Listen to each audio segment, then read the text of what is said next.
अस्सलाम वालेकुम वरहमतुल्लाहि वबरकातुहू। यूट्यूब चैनल रूह उर्दू में आप सभी का इस्तकबाल है। उम्मीद है आप सब लोग खैर आफियत से होंगे। इस प्लेटफॉर्म पर हम लोग आरपीएससी के ज़रिए मुनाकिद होने वाली इम्तिहान फर्स्ट ग्रेड उर्दू की तैयारी कर रहे हैं। हाल के वक्त में यूट्यूब की दुनिया में ये इकलौता ऐसा चैनल है जो आरपीएससी फर्स्ट ग्रेड सिर्फ और सिर्फ आरपीएससी फर्स्ट ग्रेड उर्दू पर डेडिकेटेड है। यहाँ पर सिर्फ और सिर्फ आरपीएससी फर्स्ट ग्रेड के इम्तिहान से मुतालिक फोकस किया जा रहा है। इसके अलावा किसी भी इम्तिहान से मुतालिक कोई भी बात यहाँ पर नहीं की जा रही है। उम्मीद है आप सभी लोगों को यहाँ पर अपने इम्तिहान से मुतालिक अहम ज़रूरी मालूमात मिल रही होगी। आप में से अगर कोई पहली बार इस चैनल पर आए हैं तो मेरी रिक्वेस्ट है कि आप चैनल को सब्सक्राइब कीजिए और क्लास में लास्ट तक बने रहिए। आज की हमारी क्लास का जो मौजू है, उन्वान है, वो है जोशमले आबादी की हालात ज़िंदगी, सवाने हयात और उर्दू अदब में जोशमले आबादी की अदबी खदमात के बारे में इस क्लास में हम लोग रोशनी डालेंगे, अहम मालूमात को हासिल करने की कोशिश करेंगे इंशाअल्लाह। बिना किसी देरी के अब हम लोग क्लास को स्टार्ट करते हैं। जोश, जिनको कि उर्दू अदब में शायर आज़म और शायर इनकलाब के नाम से जाना जाता है। इनकी पैदाइश से मुतालिक अहम मालूमात ये है कि इनकी पैदाइश, चलिए अब हम लोग देख लेते हैं कि शायर आज़म यानी कि जोश से मुतालिक कौन कौन से अहम सवालात इम्तिहान में पूछे जा सकते हैं या अब तक आरपीएससी के ज़रिए पूछे जा चुके हैं। इसमें देखेंगे सबसे पहला फैक्ट, जोश की पैदाइश। तो जोश की पैदाइश 1898 में मलिहाबाद में हुई थी। एनसीईआरटी जोश की पैदाइश को 1898 यानी कि 1898 मान रही है, जबकि ऑथेंटिक बुक्स में जोश की पैदाइश से मुतालिक जो सन दिया गया है वो है 1896 यानी कि 1896। फिलहाल हम लोग एनसीईआरटी को सही मानते हुए जोश की पैदाइश को 1898 मान लेते हैं कि जोश की पैदाइश 1898 में मलिहाबाद में हुई थी। 1898 मलिहाबाद में जोश की पैदाइश हुई थी। आगे देखते हैं, जोश की वफ़ात 1982 में इस्लामाबाद में हुई थी। इस्लामाबाद यानी पाकिस्तान के एक शहर में 1982 में जोश की वफ़ात हुई थी। पाकिस्तान में जोश की वफ़ात का वाक़या इस तरह से है कि जोश 1957 के आसपास हिंदुस्तान छोड़ करके पाकिस्तान चले गए थे और पाकिस्तान जाने के बाद भी इन्होंने उर्दू से मुतालिक अपनी अदबी खिदमात को अंजाम दिया था और वहीं पर 1982 में इस्लामाबाद शहर में जोश की वफ़ात हुई थी। अब देखते हैं जोश का असल नाम क्या है।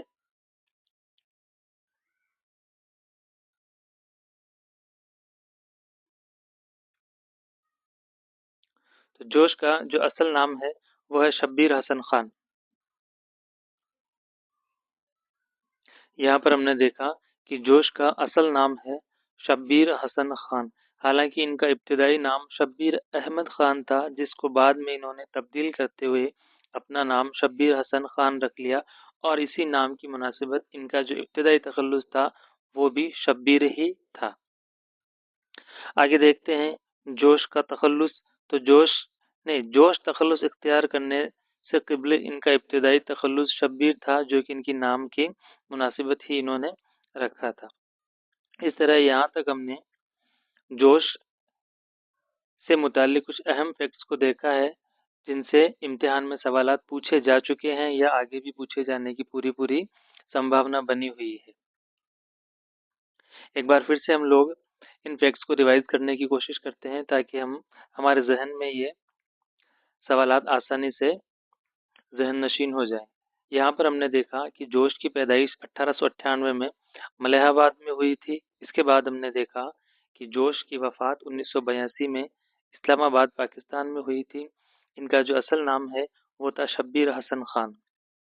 का असल नाम है शब्बीर हसन खान और अपने नाम की मुनासिबत ही इन्होंने अपना इब्तिदाई तखल्लुस भी रखा था। हालांकि ये नाम भी इन्होंने तब्दील किया था। इनका इब्तिदाई नाम शब्बीर حسن خان نہ ہو کر کے شبیر احمد خان تھا. بعد میں اس نام کو انہوں نے تبدیل کیا. پھر ہم نے دیکھا کہ ان کا تخلص، تو انہوں نے اردو شاعری میں جوش تخلص کا استعمال کیا، حالانکہ ان کا ابتدائی تخلص ان کی نام کی مناسبت شبیر ہی تھا. آگے دیکھ لیتے ہیں. تو جوش کو جو خطاب اور اعزاز جس سے جوش کو نوازا گیا وہ ہے پدم بھوشن.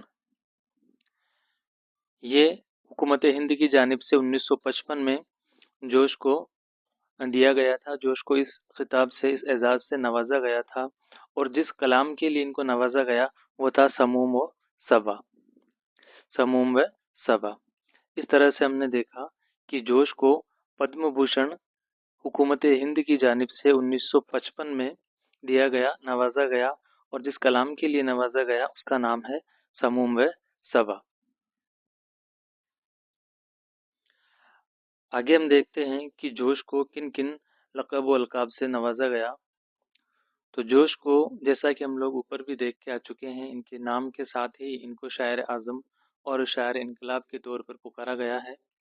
تو جوش کو شاعر اعظم کے نام سے پکارا ہے سن 1935 میں منشی دیا نارائن نگم کے ذریعے سے. یہ لقب شاعر اعظم 1935 میں منشی دیا نارائن نگم کے ذریعے ان کو دیا گیا ہے. منشی دیا نارائن نگم جو ہے وہ رسالہ زمانہ جو کہ کانپور سے جاری ہوتا تھا اس کے مدیر تھے، اس کے اونر تھے. انہوں نے جوش کو شاعر اعظم کا لقب دیا ہے. اگلا ہم لوگ دیکھیں گے کہ جوش کو شاعر انقلاب کا لقب کس کے ذریعے سے دیا گیا ہے. تو جوش کو شاعر انقلاب کا لقب 1938 میں مولانا عبدالرزاق کے ذریعے سے دیا گیا ہے، اور مولانا عبدالرزاق کلکتہ سے اخبار ہند سے وابستہ تھے، اس کے مدیر تھے. اگلا جو جوش کا لقب ہے وہ ہے مصور جذبات. یہ 1920 میں ان کے شاعری کے استاد محترم عزیز لکھنوی کے ذریعے سے ان کو مصور جذبات پکارا گیا، اس لقب سے نوازا گیا. یہاں پر ہم نے جوش سے متعلق 3 لقب و القاب کی بات کی ہے جو امتحان کے لحاظ سے سب سے زیادہ ضروری اور اہم ہے. ایک بار پھر سے ان کو دیکھ لیتے ہیں. حالانکہ جوش کو اور بھی کئی سارے لقب و القاب سے پکارا گیا ہے جن کو ابھی آگے چل کر کے ہم دیکھنے والے ہیں. فی الحال جو سب سے زیادہ امپورٹنٹ اور امتحان کے لحاظ سے ضروری اہم ہے ان کو ہم لوگ ایک بار پھر سے ذہن نشین کرنے کی کوشش کر رہے ہیں. جوش کا لقب شاعر اعظم ان کو 1935 میں، یہ سن اگر ہمیں یاد نہ بھی رہے تب بھی کوئی بات نہیں ہے. جوش کو شاعر اعظم کے لقب سے 1935 میں منشی دیا نارائن نگم کے ذریعے سے پکارا گیا. یہ لقب ان کو دیا گیا. منشی دیا نارائن نگم کون ہے؟ تو یہ رسالہ زمانہ جو کہ کانپور سے جاری ہوتا ہے ان کے مدیر اور اونر ہیں. اگلا لقب ان کو دیا گیا شاعر انقلاب. یہ لقب ان کو مولانا عبدالرزاق کے ذریعے سے دیا گیا تھا، اور مولانا عبدالرزاق متعلق ہیں اخبار ہند سے جو کہ کلکتہ سے جاری ہوتا تھا. ایک اور اہم لقب کی بات کر لیتے ہیں اور وہ ہے مصور جذبات. یہ لقب جوش کو ان کے استاد محترم عزیز لکھنوی کے ذریعے سے دیا گیا تھا. امید ہے جوش کے لقب و القاب سے متعلق اور ان کے خطاب سے متعلق جو معلومات آپ لوگوں کو فراہم کی گئی ہے آپ لوگوں نے ذہن نشین کیا ہوگا. 1 سے 2 بار جب آپ کلاس کو دیکھیں گے یا اس کی PDF کو پڑھیں گے تو یہ آپ لوگوں کو ضرور ہی یاد ہو جائیں گے، آپ کے ذہن میں بیٹھ جائیں گے. یہ تینوں لقب یہاں پر امتحان کے لحاظ سے بہت امپورٹنٹ ہیں. اس کے علاوہ جو ہم نے ان کا خطاب پڑھا ہے وہ بھی بہت اہم معلومات ہے امتحان کے لحاظ سے.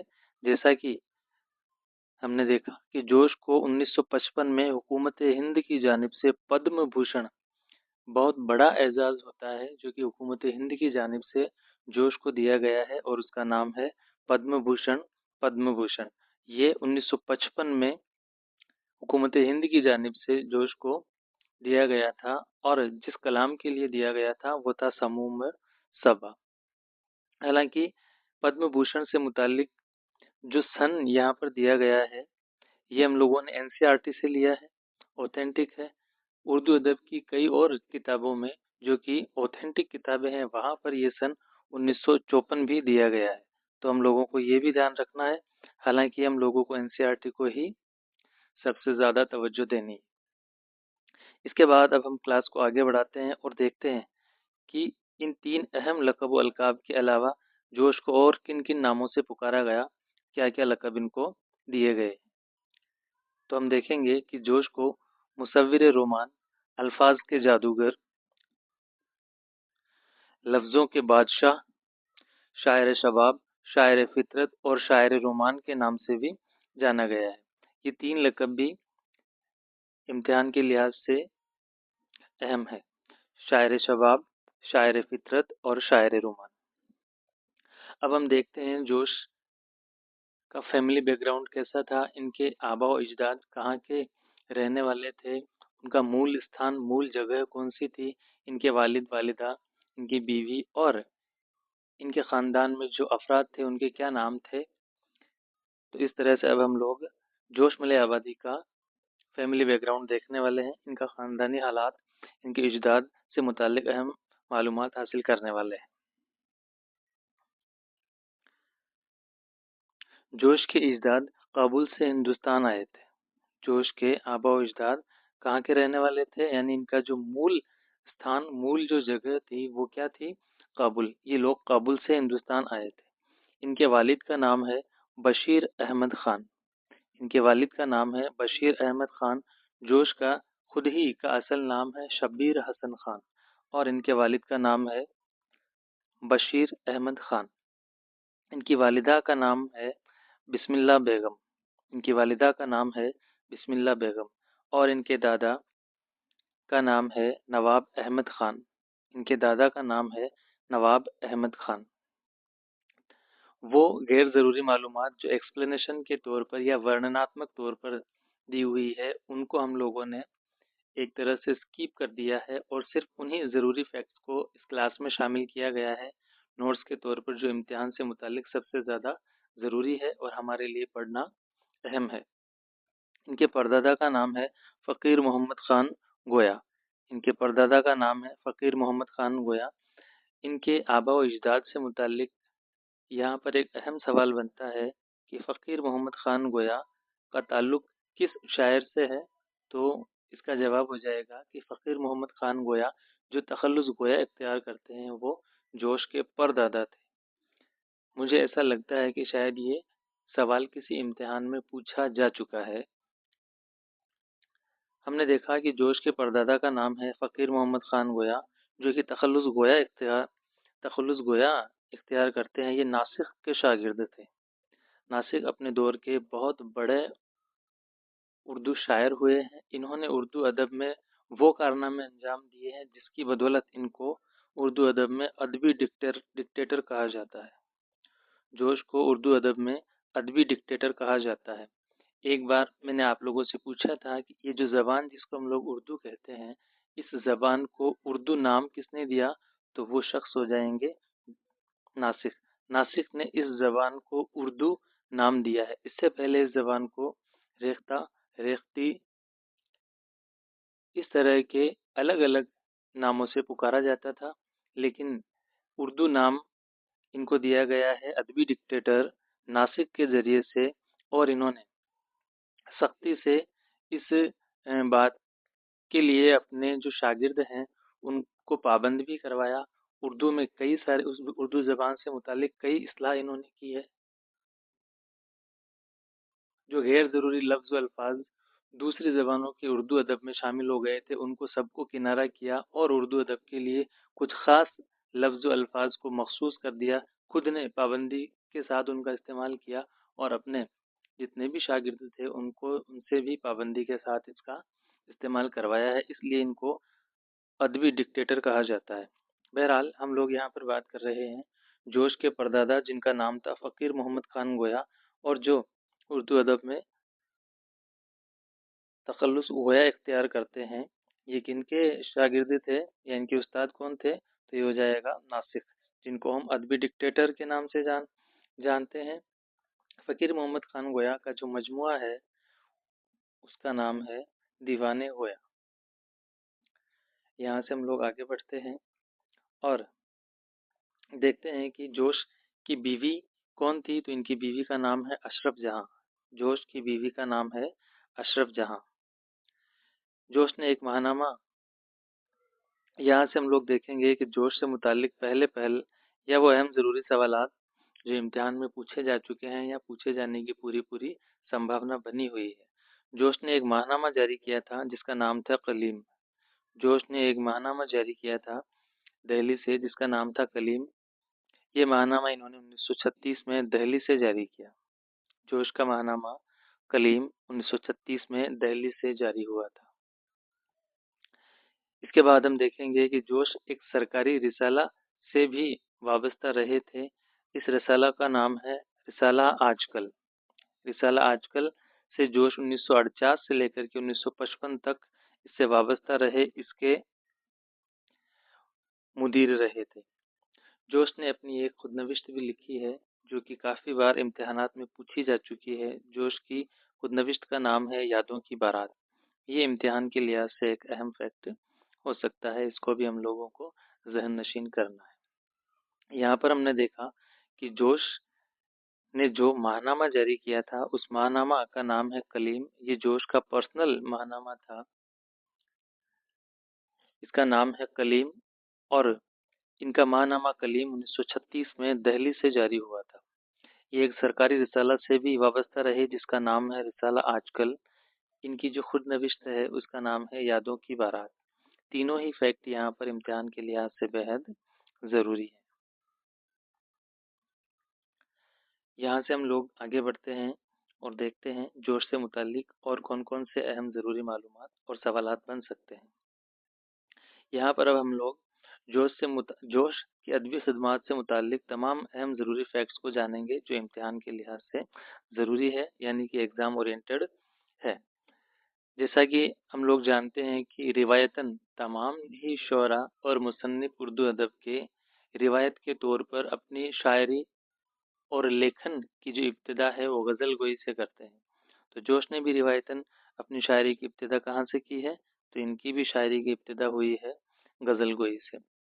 जोश का पहला शेर, इन्होंने अपनी शायरी की इब्तिदा के वक्त जो पहला शेर लिखा वो इस तरह से है, शायरी क्यों ना रास आए मुझे, शायरी क्यों ना रास आए मुझे, ये मेरा फ़न ख़ानदानी है। जोश ने क्या कहा है कि शायरी क्यों ना रास आए मुझे, ये मेरा फ़न ख़ानदानी है। तो ये जोश का पहला शेर हो गया। इसके बाद अब हम देखेंगे कि जोश के उस्ताद मोहतरम कौन कौन हैं। तो इनके असातिज़ा में अहम नाम लिया जा सकता है मिर्ज़ा मोहम्मद हादी रुस्वा का। जी हाँ, मिर्ज़ा मोहम्मद हादी रुस्वा ये वही शख्सियत हैं जिन्होंने उर्दू अदब में अपना शाहकार नावल उमराव जान अदा लिखा है। यानी कि उमराव जान अदा के मुसन्निफ कौन है? तो मिर्ज़ा हादी रुस्वा, और ये जोश के शायरी के उस्ताद भी रहे हैं। एक और अहम नाम इनकी शायरी के असातिज़ा में लिया जा सकता है और वो है अजीज़ लखनवी। इस तरह से इनके शायरी के असातिज़ा में हम लोगों को दो नाम ज़हन नशीन करने हैं। एक तो हो जाएगा मिर्ज़ा मोहम्मद हादी रुस्वा और दूसरा नाम है अजीज़ लखनवी। इस तरह से यहाँ तक हमने जोश की अदबी खिदमात से मुतालिक कुछ अहम मालूमात हासिल करने की कोशिश की है। आगे देखते हैं जोश की पहली नज़्म का नाम है हिलाल मुहर्रम। जोश की पहली नज़्म का नाम है हिलाल मुहर्रम। इम्तिहान के लिहाज से काफ़ी अहम फैक्ट हो सकता है, इसको भी हमको याद रखना है। आगे देख लेते हैं कि जोश की पहले पहल से मुतालिक जो कुछ अहम सवालात बन सकते हैं वो इस तरह से हैं कि जोश की पहली नज़्म, इसको हमने देख ही लिया है, इनकी पहली नज़्म है हिलाल मुहर्रम और इनका जो पहला शेरी मजमुआ है, जोश का पहला शेरी मजमुआ है रूह अदब। जोश का पहला शेरी मजमुआ है रूह अदब। स्टार लगा दिया है, इसको हम लोगों को याद रखना है। इससे पहले भी हम लोग जोश की खुदनविश्त को देखकर आ चुके हैं जिसका नाम है यादों की बारात। जोश की खुदनविश्त है यादों की बारात। अब हम देख लेते हैं जोश के अदबी कारनामे। जोश के अदबी कारनामों में ख़ास तौर से جن کلام کا نام لیا جا سکتا ہے ان میں پہلا ہے مقالات زریں۔ مقالات زریں 1921 میں منظر عام پر آیا تھا، اور یہ کیا ہے؟ تو یہ جوش کا نثری مجموعہ ہے۔ جوش کا نثری مجموعہ ہے، اس لیے یہاں پر امپورٹنٹ ہو جاتا ہے۔ سوال پوچھا جا سکتا ہے کہ ان دیے گئے ان چار آپشن میں سے جوش کا نثری مجموعہ کون سا ہے؟ تو جواب ہو جائے گا مقالات زریں، جو کہ 1921 میں منظر عام پر آیا تھا، اور یہ جوش کا نثری مجموعہ ہے۔ اوراق سحر 1921 نثر اور نظم، اس میں جوش کی نثر اور نظم دونوں طرح کے کلام کو یہاں پر مجموعہ کے طور پر شامل کیا گیا ہے۔ اس کے بعد ہے اشارات، ان کا اگلا کلام ہے اشارات۔ یہ رسالہ کلیم میں شائع ہونے والے مضامین ہیں۔ یہ کون سے مضامین ہیں؟ اشارات کون سے مضامین ہیں؟ تو یہ وہ مضامین ہیں جو جوش کے ماہنامہ یا رسالہ کلیم میں شائع ہوئے تھے۔ آگے ہم دیکھیں گے مضراب و محراب۔ مضراب و محراب یہ جوش کی وفات کے بعد میں شائع ہونے والا مجموعہ ہے یا کلام ہے۔ اس طرح سے ہم نے یہاں پر جوش سے متعلق چار اہم ان کے کارنامے دیکھے ہیں، جن میں پہلا تھا مقالات زریں۔ مقالات زریں جو کہ جوش کا نثری مجموعہ ہے۔ جوش کا نثری مجموعہ کیا ہے؟ تو مقالات زریں۔ اس کے بعد ہم نے دیکھا اوراق سحر، تو یہ کیا ہے کہ اس میں یہ وہ مجموعہ ہے جس میں جوش کے نثری اور نظم دونوں ہی طرح کے کلام کو شامل کیا گیا ہے۔ آگے ہم نے دیکھا اشارات۔ اشارات کیا ہے؟ یہ وہ مضامین ہے جو رسالہ کلیم میں شائع ہوئے تھے۔ اس کے بعد ہم نے دیکھا کہ جوش کی وفات کے بعد شائع ہونے والا کلام کون سا ہے؟ تو اس کا نام ہو جائے گا مضراب و محراب۔ آگے دیکھ لیتے ہیں۔ اب ہم دیکھیں گے جوش کے شعری مجموعے کون کون سے ہیں، کیونکہ جوش کو ایک شاعر کے طور پہ یاد کیا جاتا ہے، تو ان کے شاعری مجموعہ بھی ہم لوگوں کو یاد ہونا بہت ضروری ہے۔ جوش کے شعری مجموعوں میں پہلا ان کا شعری مجموعہ ہے روح ادب۔ اس کو ہم لوگ پہلے بھی دیکھ کے آ چکے ہیں، امتحان کے لحاظ سے کافی اہم ہونے والا ہے، اور اس کو ہم کو ذہن نشین کرنا ہے، خاص طور سے یاد رکھنا ہے۔ جوش کا پہلا شعری مجموعہ ہو جائے گا روح ادب۔ اگلا ہے شاعر کی راتیں۔ اہم شعری مجموعوں میں روح ادب، شاعر کی راتیں، نقش و نگار۔ اس کو دوسرا شاعری مجموعہ ہونے کا شرف حاصل ہے۔ تو جو جوش کا دوسرا شعری مجموعہ کون سا ہو جائے گا؟ نقش و نگار۔ جوش کا دوسرا شعری مجموعہ ہے نقش و نگار۔ پہلا ہے روح ادب اور دوسرا ہے نقش و نگار۔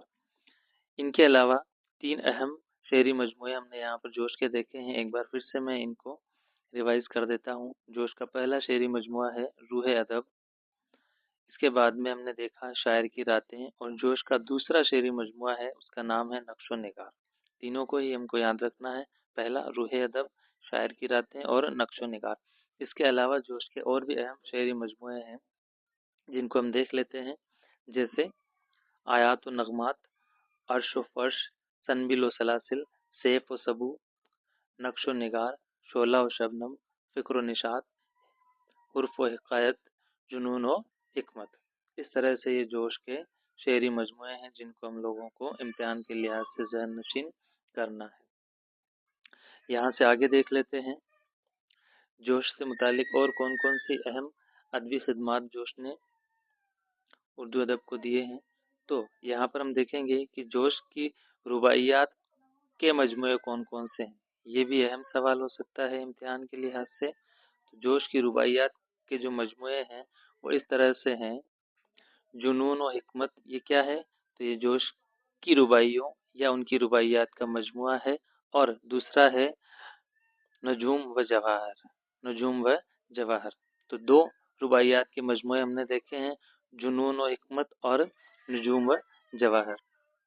اس کے بعد ہم آگے بڑھتے ہیں کہ جوش کی ایک نظم ہے جو کہ امتحان کے لحاظ سے یہ بھی امپورٹنٹ ہی ہے، جس کا نام ہے حرف آخر۔ جوش کی اہم نظم حرف آخر، یہ جوش کی ایک اہم طویل نظم ہے۔ حرف آخر جوش کی ایک اہم طویل نظم ہے۔ اس کے علاوہ جوش نے کل 9 مرثیے لکھے ہیں जोश ने कुल 9 राशि लिखे हैं। यहाँ से आगे देख लेते हैं। अब हम देखने जा रहे हैं जोश से मुतालिक कुछ अहम नज़में। जोश ने कौन कौन सी अहम नज़में नज़मबंद की है। उनमें सबसे पहले हम लोगों ने शामिल किया है अलबेली सुबह, जो कि हाल ही में आरपीएससी फर्स्ट ग्रेड के निसाब में नए टॉपिक के तौर पर ऐड किया गया है। इस क्लास के बाद हमारी अगली जो क्लास होने वाली है वो क्लास नज़्म अलबेली सुबह के उन्वान से मुतालिक रहेगी इंशाअल्लाह। अहम नज़मों में हमने यहाँ पर देखा है अलबेली सुबह, ये आरपीएससी फर्स्ट ग्रेड के निसाब में है। इसके अलावा अब जो लगातार 3 नज़्म हम लोग देखेंगे वो नेट उर्दू के इम्तिहान या नेट उर्दू के निसाब में शामिल है, जैसे किसान, जंगल की शहजादी और शिकस्त जिंदा का ख्वाब। तो ये 4 नज़मों को, दरअसल 5 नज़मों को हम लोगों को ख़ास तौर से याद रखना है। इससे पहले हम एक नज़्म देख के आ चुके हैं, हुर्फ़े आखिर, अलबेली सुबह, किसान, जंगल की शहजादी, शिकस्त जिंदा का ख्वाब। आगे है बदली का चांद, और इसके बाद में हम जो देखेंगे उन तमाम ही में जवानी लफ्ज़ नज़र आने वाला है, जैसे कि जवानी का तकाज़ा, जवानी के दिन, जवानी की रात और जवानी की आमद। इस तरह से हम लोगों को जोश की इन तमाम ही नज़मों को याद रखने की कोशिश करनी है। आगे हम देखेंगे जोश से मुतालिक अहम ज़रूरी मालूमात जो इम्तिहान के लिहाज से अहम है, इम्पोर्टेंट है। जिस चैनल पर हम लोग ये क्लास देख रहे हैं उस चैनल और प्लेटफॉर्म का नाम है रूहे उर्दू। यहाँ पर फ़िलहाल सिर्फ आरपीएससी फर्स्ट ग्रेड उर्दू से मुतालिक क्लासेस मुनाकिद की जा रही है। उम्मीद है ये क्लासेस आप लोगों के लिए फ़ायदेमंद साबित हो रही होगी। जोश से मुतालिक जो अहम ज़रूरी मालूमात है उनमें पहला हम देखेंगे कि जोश ने 1916 में शांति निकेतन में दाखिला, तालीम की गर्ज से जोश ने 1916 में शांति निकेतन में दाखिला लिया था, जहां पर इनकी मुलाकात रविंद्रनाथ टैगोर से हुई थी। जोश ने कहां पर तालीम से मुतालिक दाखिला लिया, तो जोश ने 1916 में शांति निकेतन में दाखिला लिया था, जहां पर इनकी मुलाकात रविंद्रनाथ टैगोर से हुई थी। अगला देख लेते हैं कि जोश 1924 से लगाकर 1934 तक, जोश 1924 से लगाकर 1934 तक दारुल तर्जुमा हैदराबाद से वाबस्ता रहे। दारुल तर्जुमा हैदराबाद क्या है, तो ये उस्मानिया यूनिवर्सिटी हैदराबाद का एक महकमा है जिसका नाम है दारुल तर्जुमा हैदराबाद। ये जोश दारुल तर्जुमा हैदराबाद में बतौर नाज़िर अदब दारुल तर्जुमा हैदराबाद से वाबस्ता रहे थे, और ये अरसा कितना होता है, तो जोश 1924 से लगाकर 1934 तक यानी 10 साल के अरसे तक इन्होंने अपनी खिदमात को दारुल तर्जुमा हैदराबाद में नाज़िर अदब के तौर पर अपनी खिदमात को अंजाम दिया है। उम्मीद है ये फैक्ट आप लोगों को समझ में आया होगा कि जोश 1924 से लगाकर 1934 तक यानी कि 10 साल का अरसा, इस 10 साल के अरसे में जोश ने दारुल तर्जुमा हैदराबाद यानी कि उस्मानिया यूनिवर्सिटी के महकमा दारुल तर्जुमा हैदराबाद में बतौर नाज़िर अदब अपनी खिदमात को अंजाम दिया है। उस्मानिया यूनिवर्सिटी हैदराबाद का जो क़याम है वो सिर्फ और सिर्फ उर्दू अदब की खिदमात को अंजाम देने के लिए किया गया था। अगला फैक्ट हम लोग यहाँ पर देख लेते हैं।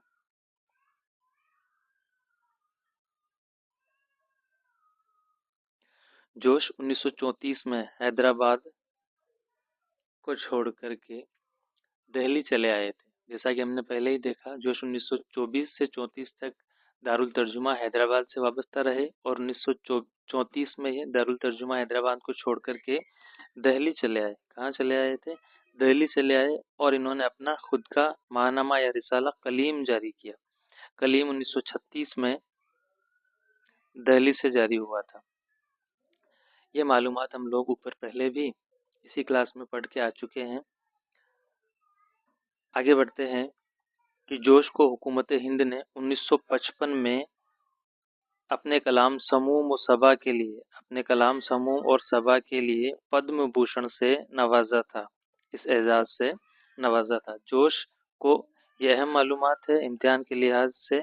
इम्तिहानों में इस तरह के सवाल पूछे गए हैं कि इनमें से वो कौन से शायर या शख्सियत है जिनको पद्म भूषण के एजाज से नवाजा गया। तो उसका जवाब हो जाएगा जोश। और ये एजाज कब दिया गया? तो 1955 में दिया गया इनके कलाम समूम व सबा के लिए। आगे देखेंगे कि जोश को जब 1955 में पद्म भूषण का एवाज से नवाजा गया, कि अवार्ड से नवाजा गया, इसके कुछ अरसा बाद यानी कि 1957 में जोश हिंदुस्तान को छोड़ करके पाकिस्तान चले गए थे। हिंदुस्तान को छोड़ करके पाकिस्तान चले गए थे।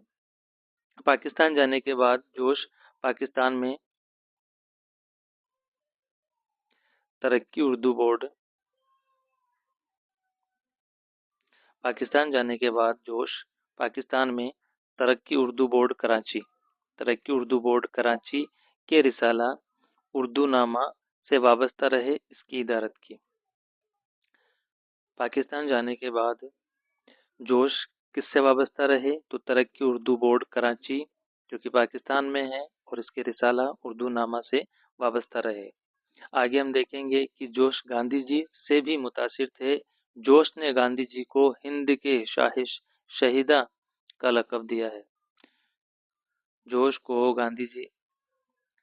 ने गांधी जी को जो लक़ब दिया है वो है हिंद के शाह शहीदा।